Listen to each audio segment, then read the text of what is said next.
We saw the houses obliterated. It was just destruction everywhere you went. Devastation here. It's just ridiculous. These are familiar scenes to the First Response Team of America, the Pennsylvania-based charity that has assisted dozens of tornado-ravaged communities since 2007. After these large-scale disasters happen, everybody's fleeing the area. Everybody's trying to get to safety, and my team is the one that's trying to get in. The reason is simple. In the aftermath of a tornado, a rapid emergency response can save lives. The first 24 to 48 hours is the most critical to find people who might be trapped, rescue them, and bring them to safety.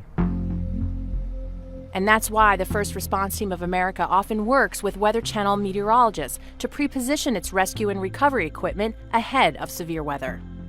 We consider deploying TAD usually when it involves tornado outbreaks, especially if it's in areas that have some highly populated areas. In May 2013, the team pre-positioned 40 miles from Moore, Oklahoma, and arrived on site just 90 minutes after the city was decimated by an EF5 tornado. There's thousands upon thousands of people everywhere. Here, as with all responses, connecting with emergency officials was the top priority. I see this equipment and I see these trucks and I'm like, okay, I know what they're here for. I know that stuff is here to help. Emergency management will see the type of trucks and equipment we have and actually escort all of us into the areas that are hit the worst so we can assist them with our gear.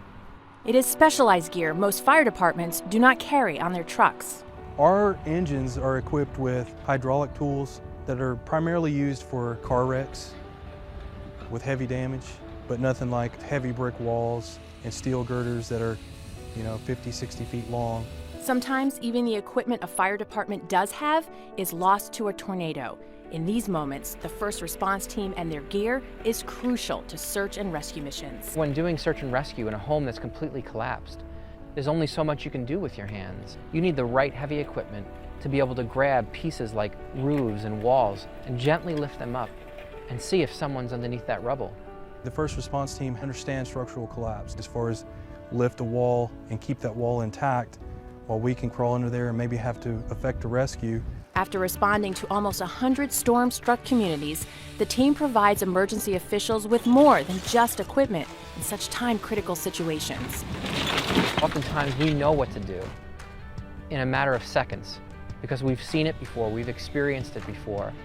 And quite honestly, I think that's one of the most valuable aspects of the First Response Team. The fortunate thing for us was that Tad showed up with his equipment and his people that knew how to run it and were able to help us.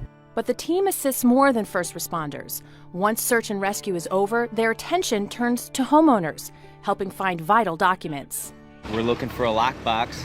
It's got our house deed in it and a marriage license and our passports in it, so it's very important. Look, right there. We found it!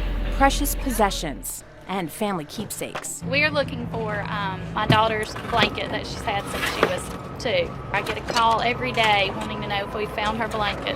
I never thought about losing something like that. Oh my God, look! I can go home now, or to the hotel. And kickstart the process of rebuilding. And they do all this free of charge. Y'all are an inspiration to me. It is a mission that drives the team forward and on to the next severe weather disaster.